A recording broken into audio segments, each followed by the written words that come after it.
The U.S. Department of Justice is drawing a lot of scrutiny after cutting thousands of law enforcement positions across major federal agencies, even as it promotes a renewed tough on crime agenda.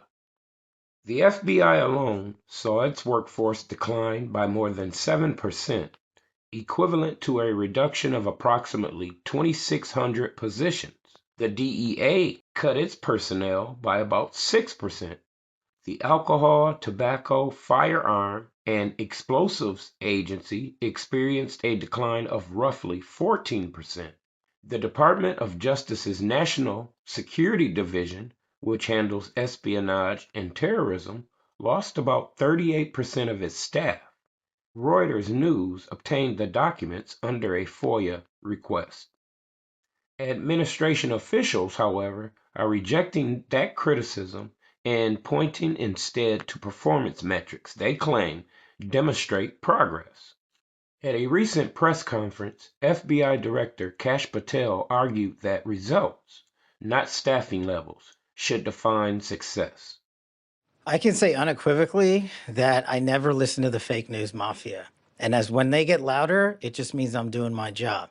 This FBI director has been on the job twice as many days as every director before me. What that means is I've taken half as many days off as those before me. What that means is I've taken a third less vacation than those before me. What that means is that this FBI with this Department of Justice has dropped the murder rate 20 points. What that means is this FBI with this Department of Justice has captured 8 of the top 10 most wanted fugitives in the world, twice as many as the Biden administration did in its entire 4 years. What that means is this FBI has seized enough fentanyl off the streets to kill 178 million Americans, a 31% increase. What that means is this FBI and this DOJ has arrested 43% more spies in 14 months than the entirety of the Biden administration.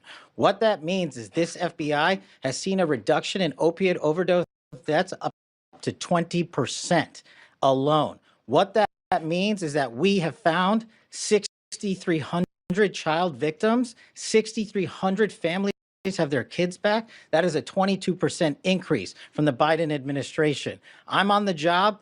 I'm the first one in. I'm the last one out. I'm like an everyday American who loves his country, loves the sport of hockey, and champions my friends when they raise a gold medal and invite me in to celebrate. I've never been intoxicated on the job, and that is why we filed a $250 million defamation lawsuit. And any one of you that wants to participate, bring it on. I'll see you in court. Those claims are now part of a debate over whether short-term enforcement gains can offset serious structural reductions inside federal law enforcement. Critics argue that fewer agents and analysts may limit the government's capacity to pursue sophisticated cases that often take years to build, particularly in cases like white-collar crime, civil rights enforcement, and counterterrorism. Some also question whether shifting resources towards narrower priorities, such as immigration enforcement, could leave gaps elsewhere in the justice system. Patel dismissed media scrutiny as politically driven and framed the department's approach as more disciplined and result oriented than in previous administrations. Department of Justice spokeswoman Natalie Baldessere defended the staff reductions. She argued that severance packages last year made it possible to let go of individuals who were unwilling to combat crime aggressively and diligently. At a time when the murder rate in the United States has fallen to its lowest level in recent history, any suggestion that the staff reductions hinder the ability to combat violent crime is unfounded. Yet the contrast between workforce reductions and aggressive crime-fighting rhetoric has raised concerns about sustainability. Analysts note that while certain metrics may show improvement, institutional capacity, once reduced, can take years to rebuild. The question moving forward is whether a leaner Justice Department can maintain current public safety gains.